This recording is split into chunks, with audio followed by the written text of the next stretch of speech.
We know Brad Underwood and the Illini basketball team had a huge roster turnover this offseason, but could we have done better at center?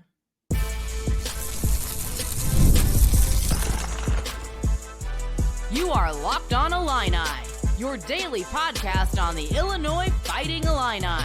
Part of the Locked On Podcast Network, your team every day. Welcome back to another episode of Locked On Illini. Thank you for making us your first listen every single day. A simple reminder, we are free and available wherever you get podcasts and on YouTube, a part of the Locked On Podcast Network, your team every day. For my everydayers on the audio side, I sincerely appreciate that. Make sure if you're watching this on YouTube, you jump over to your favorite podcast app, whether it's Spotify or Apple Podcasts.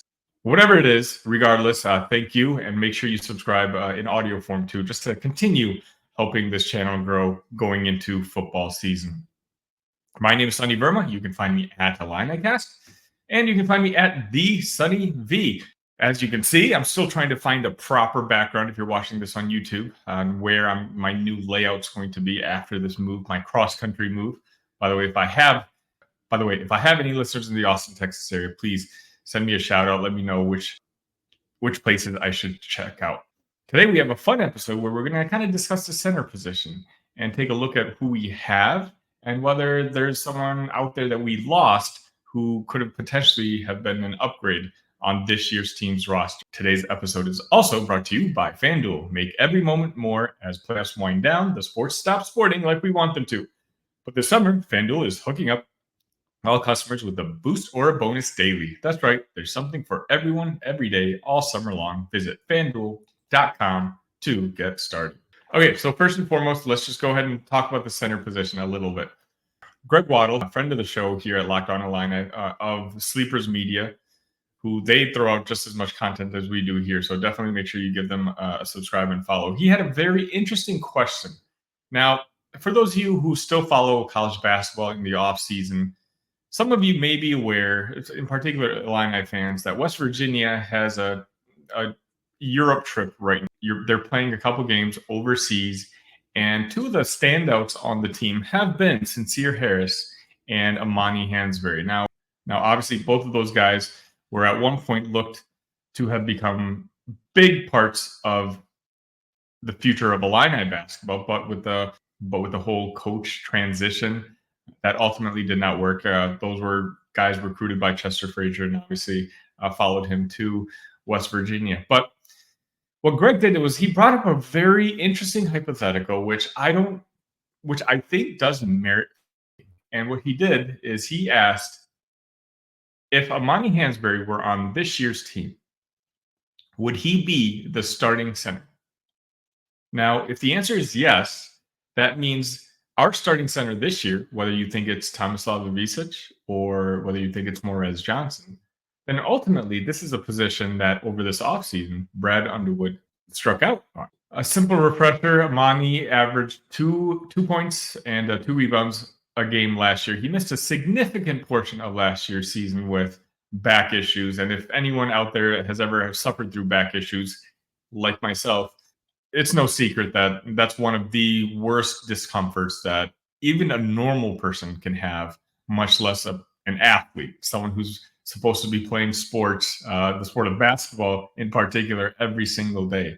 And by the time Amani was starting to get healthy again, well, then Dane Danger started to catch a little fire. And, he basically carried us through that Big Ten tournament. So all in all, when you think of Amani Hansberry, you would think that he had probably a C+, B- season. You probably wish that you saw a little bit more out of him, but you understand that last year's team was contending for a national championship. And it's hard for any freshman, no matter how high of a star that you might be, to be competing with guys who are veterans in front of you. Starting for us next year, well, at least at the beginning of the season, I've slated Tomislav Ivisic, 7'1", technically 230, but from what I'm hearing during practices that he's ballooned up to 240, almost 250. So big boy. I project him to start. And you're talking about 21-year-old, so a guy who's a little bit more experienced, and he's played in one of the tougher leagues in Europe, against other men. Does he have the numbers that you necessarily think immediate star? No.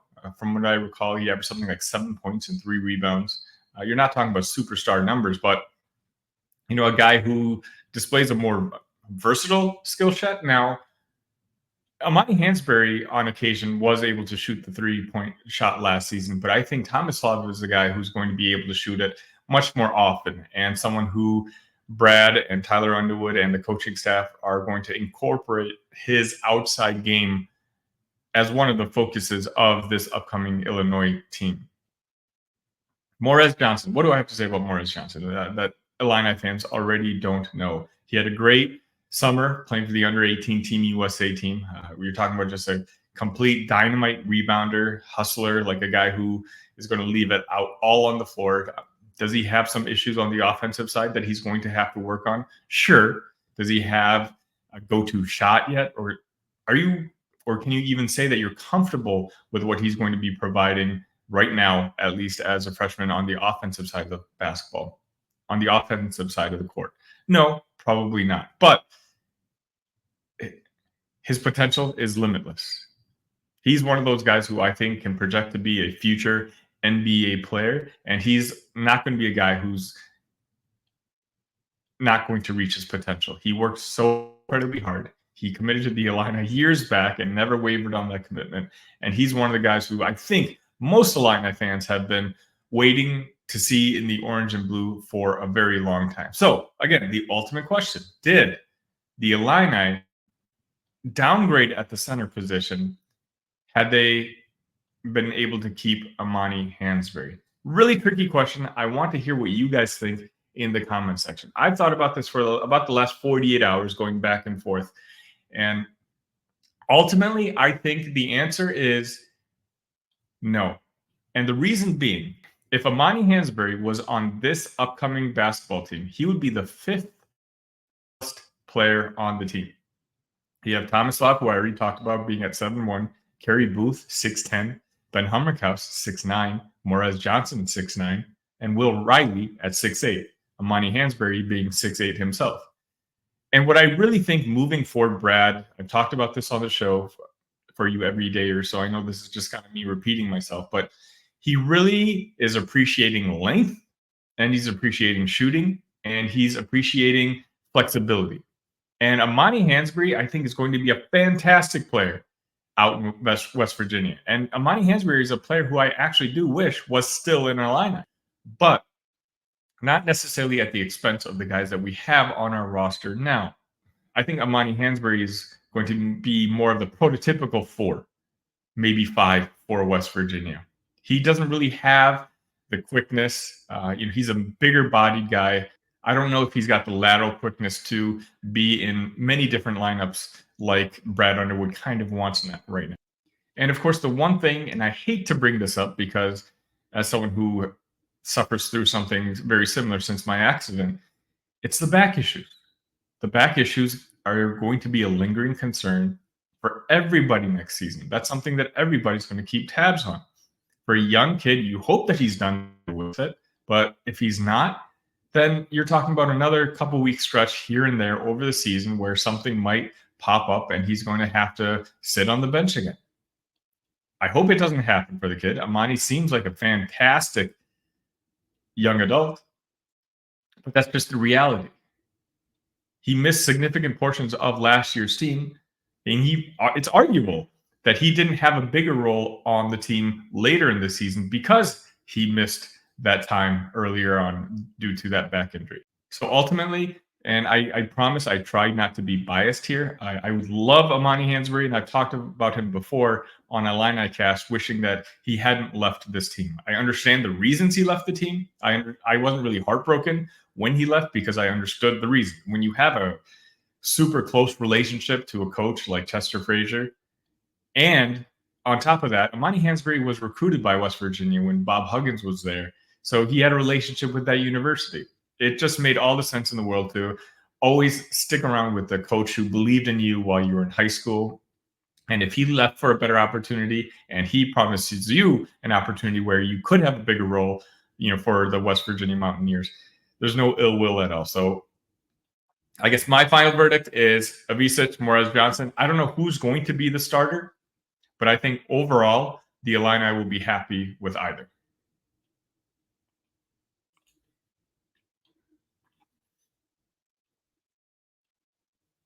Passion, drive, and patience. The formula for winning championships is also what keeps your ride or die alive.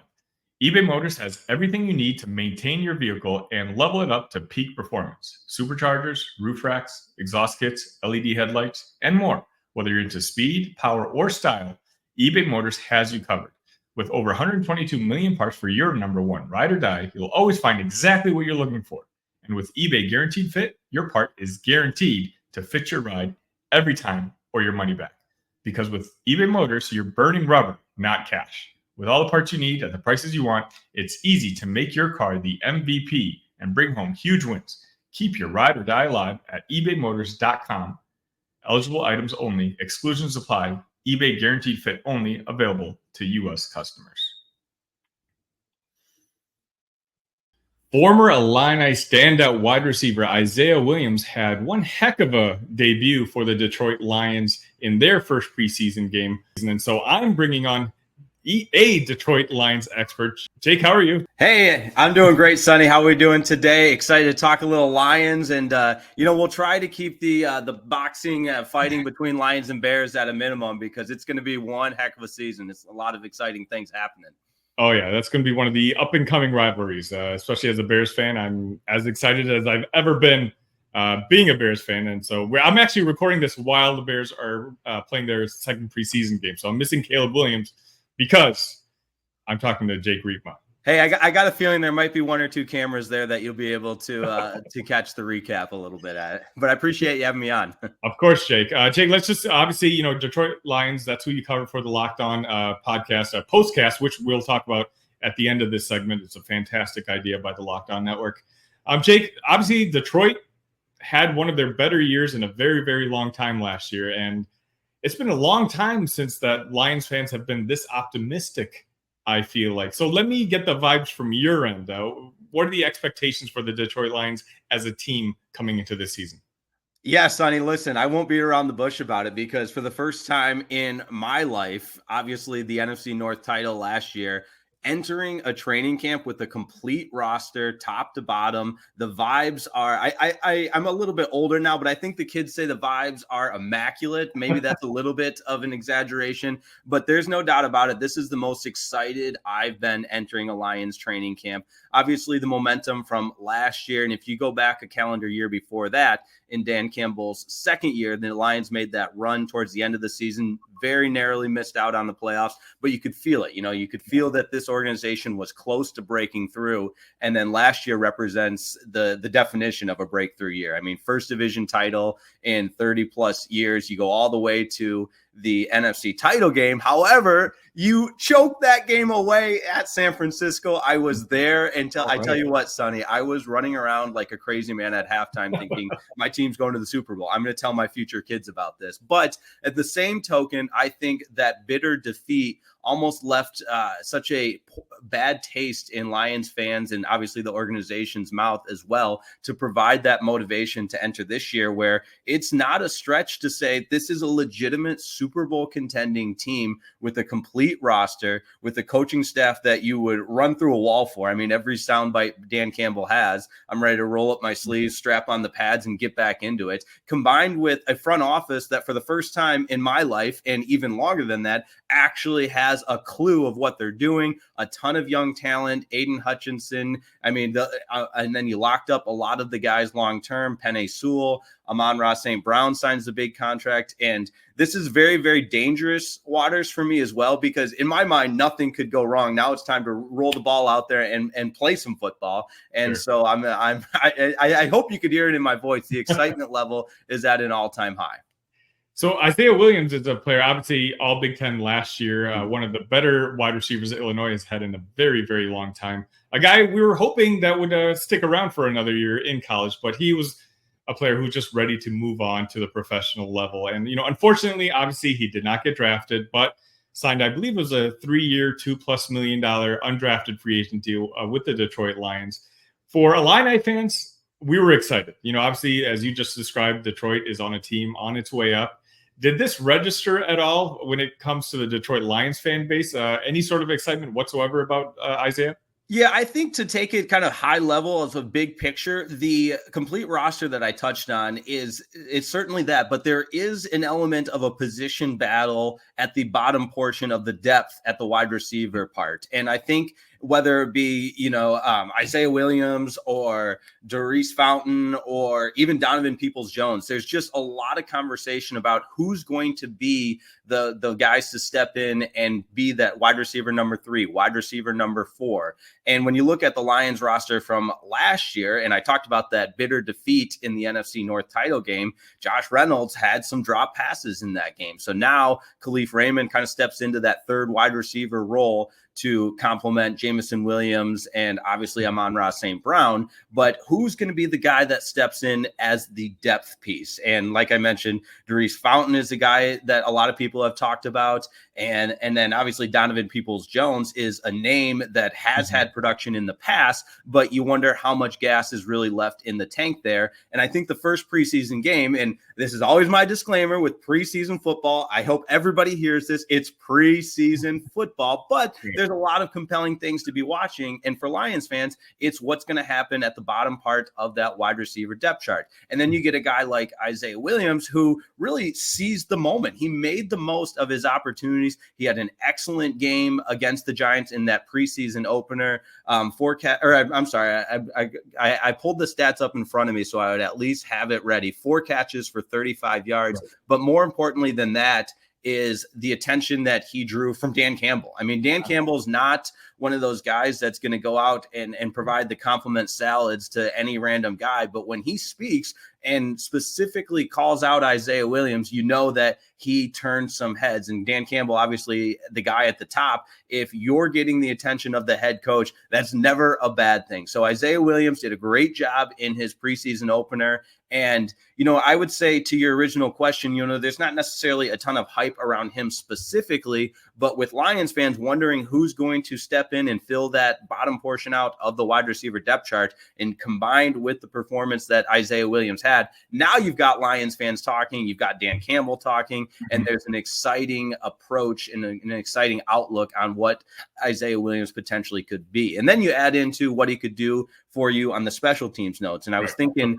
what could Isaiah Williams, when you're trying to make a 53-man roster, yes, you play this position, how can you impact the game? But what are those extra things that might be a tiebreaker when that player personnel department is in there evaluating guys? Well, player X can do this, but yeah, player Y can do this, and he can impact special teams. And so I think Isaiah Williams has that going for him. He even touched on it post-game after that preseason game that, hey, I returned a kick, and then all of a sudden the jitters were out and I was ready to go. And then you factor in the new kickoff return rules in the NFL, that position becomes even more important, that now all of a sudden you've got a new format with what the kick return and kickoff rules are going to be. Can you get an impact player? So Isaiah Williams is checking a lot of boxes and certainly doing everything he can to make this Lions team. The microscope is going to be a little bit closer on Isaiah in the remaining couple preseason games you have left. What do you think he needs to continue doing in order to really legitimize, making that Detroit Lions roster? Right. And I think a lot of it too, and when we talk about these position battles, it's the microscope is certainly under Isaiah Williams, and then some's going to depend on the rest of the guys. Who is going to be the guy that steps up as a member of that wide receiver position group. And for Isaiah Williams, it's simple. Keep doing what you're doing and continue to turn heads. And some of that too, especially as fans, as people that cover the team, we see the all 22 film on the preseason game, but there's so much that goes on in practice as well. And, you don't want to necessarily root against other players per se. Especially if you're a Lions fan, you're just more concerned about who's going to be that guy who steps up. Sure. But what does Donovan Peoples-Jones have left? Can Darius Fountain break through? And I feel like he's been a guy that's kind of been close, but never really taken that affirmative step. And so if Isaiah Williams is the younger, hungrier guy with more production that can impact a game on special teams, maybe that's that tiebreaker that I referred to earlier. So for Isaiah Williams, it's simple. Keep doing what you're doing. And then as it relates to making that 53-man roster, I think if he continues to do what he has, Lions the coaching staff, the organization, the player development personnel, all of them will have some really intriguing conversations about Isaiah Williams being able to make this roster. Well, hopefully Jake will have you back, if he has another good preseason game and, ultimately if he does make the roster. But Jake, before I let you go, I want you to have a minute to really tell the folks what, you kind of do for the Locked On Network. Obviously, it's a new concept, but I really, really do enjoy it. When it comes now, like, you're going to have a lot of Illini fans who have kind of turned into Detroit Lions fans just because hopefully Isaiah Williams makes the roster. You're the guy to talk to about post-game. Absolutely. Yeah. Well, first and foremost, welcome one, welcome all. That's kind of our motto on the Locked On Sports Detroit postcast channel on YouTube. But yeah, really awesome initiative from Locked On, because we all have a certain passion and excitement immediately following a game, for better or for worse, whether your team just won or whether your team just lost. Like, I've been doing Locked On Tigers postcasts as well, and the Tigers just have this knack for getting walked off on and losing games at the end. And we all get on Locked On Sports Detroit and we riff about it. But in all seriousness, it's a great initiative. It's a post-game focus to immediately capture how you're feeling after a game. I have the distinct honor, and it's one that I don't take lightly. I'm humbled to have the opportunity to host that portion of Locked On Sports Detroit's content. And so after every game, immediately following it, we hop on and do a 30-minute post-game show. And it's perfect, too, because when I was at 97.1 The Ticket, which is the flagship radio station for the Lions, Tigers, Pistons, and Red Wings, I did a lot of post-game shows. And so we all know with the way, the consumer digests content, having YouTube and a live show like that goes hand in hand with the post-game style reaction show. So that's exactly what we're at. So I appreciate you having me on. And you know what? If Illini fans want to cheer on Isaiah Williams sporting the Honolulu blue, we've got plenty of room here. So Locked On Sports Detroit is where you can find it. And like I said, we do Locked On Tigers postcast, Locked On Lions postcast, and unfortunately in basketball season, I'll have to do some Locked On Pistons postcast too. But we're looking forward to football season more than the basketball season. I'm not going to endorse becoming a Detroit Lions fan because I have my Bears loyalties, That's but right. I will absolutely endorse checking out Jake at Locked On Detroit postcast. Jake, thank you so much for coming on. Sunny, my pleasure, man. We'll do it again. Absolutely. Thank you.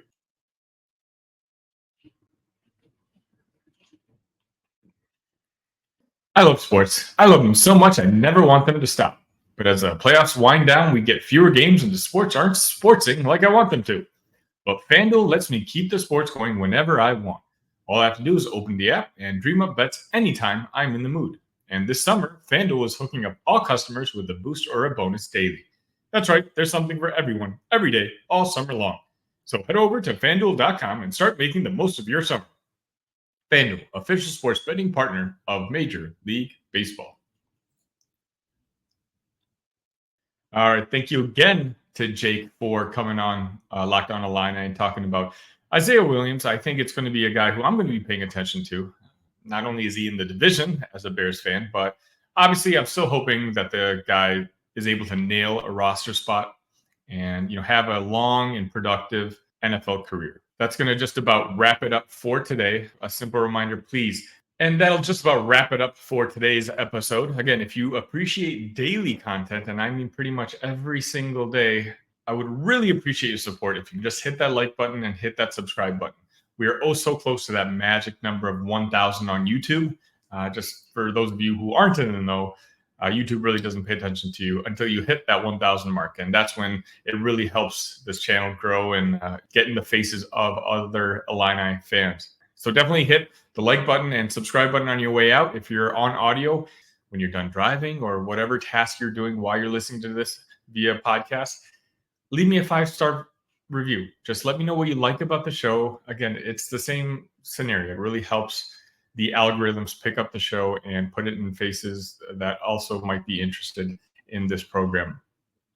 Thank you all for your patience with me during this move. It's going to be a couple of days, if not a couple of weeks, for me to really be settled in particular with this Texas heat, which I'm telling you is no joke. But regardless, I'm going to be here. Make sure you check out my other shows, Big Ten Show, Illini Cast. I've got a lot of fun things brewing on those fronts as well. So the links are in the description here.